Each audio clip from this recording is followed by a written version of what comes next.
नमस्कार आदाब। आप देख रहे हैं न्यूज़ एमएसआई आपको हर खबर बेबाकी से दिखाएगा। जब मैं ऊपर गया सच्चों ने मुझे बोला कि कुछ नहीं पता, कोई कॉल नहीं है आपकी। इस बात को पूछा गया तो जो इसमें आईओ लगे हैं पत्रकार महोदय कैमरे के सामने थोड़ा तो डांट रहे हैं कि आपके इमरजेंसी कैमरे के सामने और आपके पास कॉल है, कैमरे के सामने पता नहीं है। तो महिपाल जी ऐसे खड़े हैं जैसे बिल्कुल भोले भाले, इन्हें कुछ पता नहीं है। एक पत्रकार के साथ इतनी बड़ी घटना कारित हो गई कि उसको पीटा गया, उसके पैसे छीने गए, यहाँ तक कि उसको जान से भी मारा जा सकता था और वो कॉल 100 नंबर के थाने में रिकॉर्डेड नहीं है। ये बहुत बड़ी विडम्बना। ये विडम्बना इसलिए क्योंकि क्षेत्रीय नेता की दबंगी बहुत ज्यादा चलते हैं। किस तरह देख ले सर, ये ऐसा है कि सारे जो आपराधिक तत्व हैं उनको पुलिस संरक्षण देने का काम करती है, जिस वजह से अभी तक कार्रवाई नहीं हुई। 100 नंबर कॉल होने के बावजूद अभी तक कंप्लेंट दर्ज तक नहीं हुई। जिन्होंने 100 नंबर कॉल लिया, जो आईओ में नियुक्त किए गए, वो कह रहे हैं कि हमें तो इस बारे में कुछ पता ही नहीं है।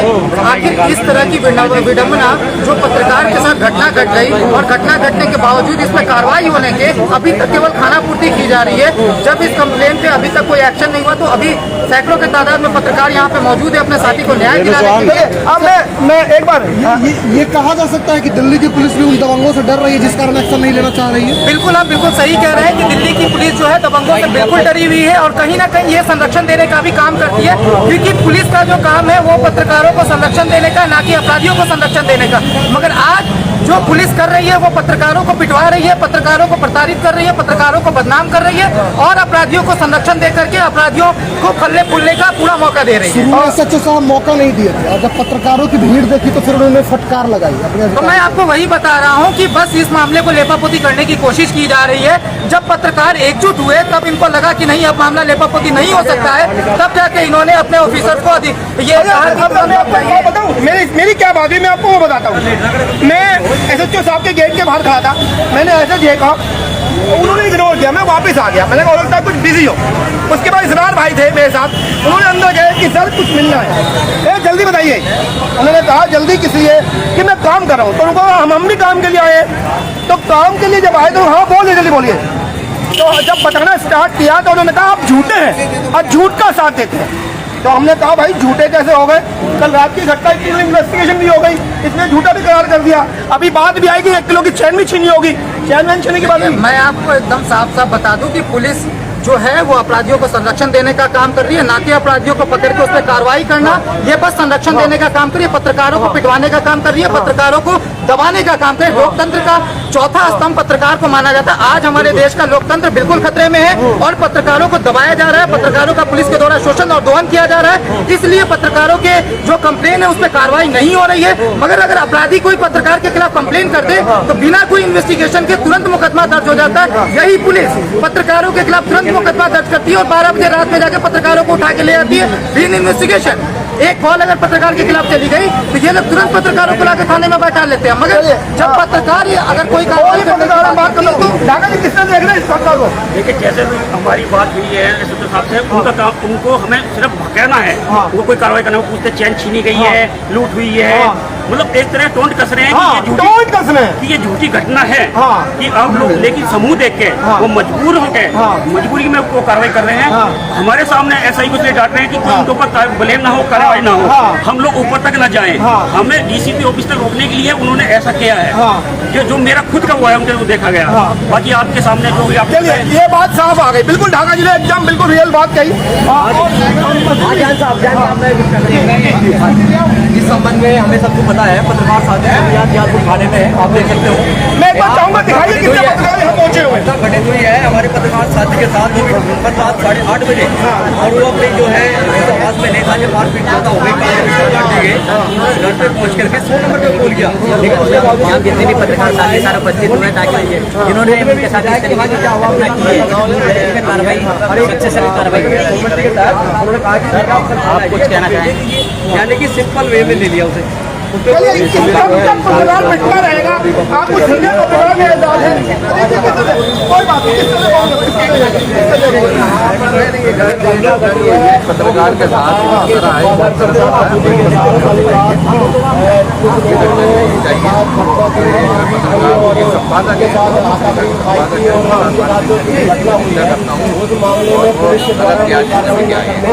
चलिए और भी कुछ पत्रकार मेरे साथी देखा मैं चाहूँगा क्या ऑटो में जा रहे हैं, क्या कहेंगे आप?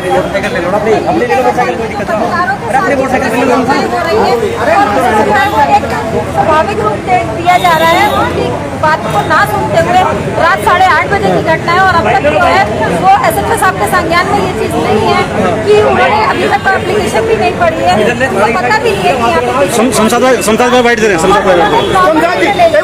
शमशाद भाई एक बार शमशाद जी से बात कर लेते हैं, पूरी बात को एक साथ ही ले लेते हैं, एक साथ ले लेते हैं। अंदर क्या बात हुई है? एक बात पूरी बात को बता दीजिए। कल रात को 8:30 बजे करीब में गली नंबर 27 पुराना मुस्ताद में गुजर रहा था।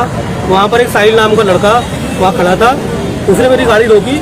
मैंने सोचा कि जानने वाला है, कुछ कहेगा, लेकिन उसने मेरा हेलमेट ऊपर करके मेरे साथ मारपीट करनी शुरू की। दूसरे भाई ने उसका हेलमेट उतारा, उनने हेलमेट मारना शुरू करा। पीछे से किसी को भारी चीज़ मारी, 4-5 लोग मारते।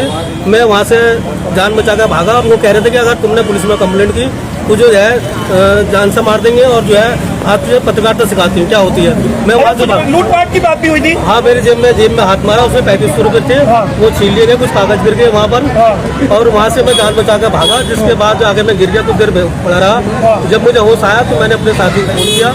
वहाँ से मैं घर श्री रामपुर जहाँ रहता हूँ वो पहुँचा और वहाँ से करीब 10:30 बजे मैंने कॉल करी पुलिस को 100 नंबर पर, 112 नंबर पर। वहाँ पूरी घटना बताई, इस मामले में DCP को बताया और अब मैं यहाँ थाने में कंप्लेंट देना आया था। उन्होंने अब आश्वासन दिया है कि आप MLC बनाइए, हम उसकी पूरी जांच करेंगे। थैंक यू, चलो। Yes sir. पहले क्या हुआ? पहले तो रात से आई पर नंबर आई, वो फोन नहीं आया था। अब जब मैं आया हूँ कंप्लेंट दिए, तब जाकर उन्होंने SO साहब ने कहा कि आपके साथ कार्रवाई की इंसाफ को दिलाया जाएगा और आपको मेडिकल के लिए भेजेगा। और जो महिला पत्रकार भी साथ में आप महिला हैं और जिस तरह की घटना लगातार घट रही है, आपको जैसे भगाए ना बाहर तो क्या है? अभी हम अंदर गए थे SHO साहब के पास, तो उन्होंने बहुत बदतमीजी से व्यवहार करा, वो अच्छा नहीं था। महिला पत्रकारों के साथ ऐसा व्यवहार नहीं होना चाहिए। जो हमारे एडिटर साहब हैं, उसी पत्र से मैं को एडिटर हूँ, मैं तो उनके साथ ही आऊँगी। तो उन्होंने हमारे साथ महिला पत्रकारों के साथ अच्छा व्यवहार नहीं करा। उनका व्यवहार देखते हुए हमें ऐसा लगा कि हमारे को कोई अच्छी कार्रवाई नहीं मिलने वाली है। उच्च अधिकारी क्या कहना चाहेंगे? उच्च अधिकारियों को यही कहना चाहते हैं, हाथ जोड़ के निम्र प्रार्थना है कि इस तरह के जो लोग हैं उनसे हमारी रक्षा की जाए। पत्रकारिता एक लिखता है, बोलता है, कभी लड़ता नहीं है। हमारे पत्रकार के साथ जानलेवा हमला हुआ है, उस पर सख्त से सख्त कार्रवाई की जाए। धन्यवाद। लगातार चलिए मैं करवाता हूँ, अभी 1 सेकंड का बस। लगातार लोग कोई कार्रवाई करेगी या मैडम आपने बोल लगा दो ना, आईडी लगा दो, आईडी लगा दो, जल्दी लगा दो।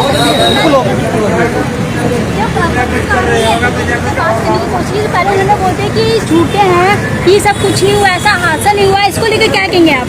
नहीं, वो पता नहीं उन्होंने कैसे कर दिया, लेकिन जब पत्रकार दबाव हुआ, मैंने कहा, मैंने कॉल बताया, टाइमिंग बताया, उन्होंने स्टार्ट चेक करा, उसमें कॉल निकली। फिर उन्होंने वो IU जो था उसको धमकाया, उसको IU को SO साहब ने। अगर आज पत्रकार नहीं होते, घटना हो जाए, आपकी रिपोर्ट तो सबके संज्ञान पे नहीं था कि वो IU की कमी है, IU कमी है, तो डॉक्टर की कमी है और ऐसा को बताना चाहिए।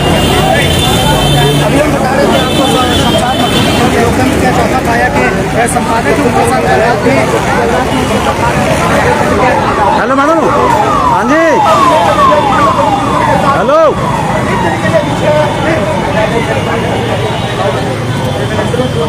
एजाज गया। हाँ भाई रानी, बाइट अपनी बाइट तो दे दो, बोल लो कुछ, बोल ली है। अरे एजाज की बात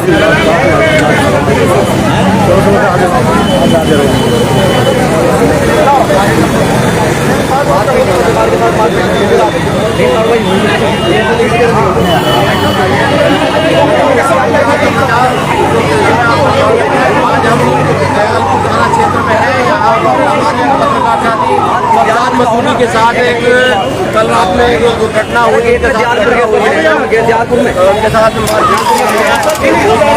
कार्रवाई न होने के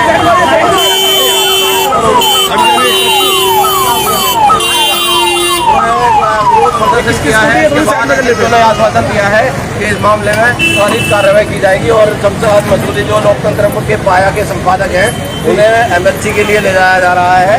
और यहाँ पत्रकारों में काफी गुस्सा देखा गया और पत्रकार ये मांग कर रहे हैं कि जो समाज का एक सदस्य उसके साथ इस तरह की बातचीत या इस तरह की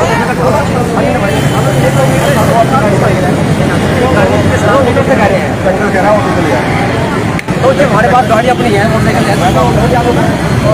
नहीं ना वो मोटरसाइकिल अपनी गाड़ी नहीं अपनी गाड़ी अपनी भी ले लो अपनी गाड़ी ले लो अपनी गाड़ी ले लो आना ना सही है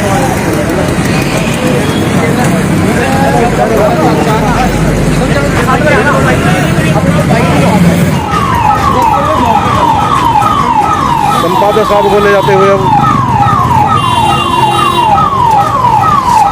लोकतंत्र के साय को शमशाद साहब को मेडिकल के ले जाते हुए ऑटो में बिठाकर सीधे अब रवाना हो चुके हैं हॉस्पिटल के लिए।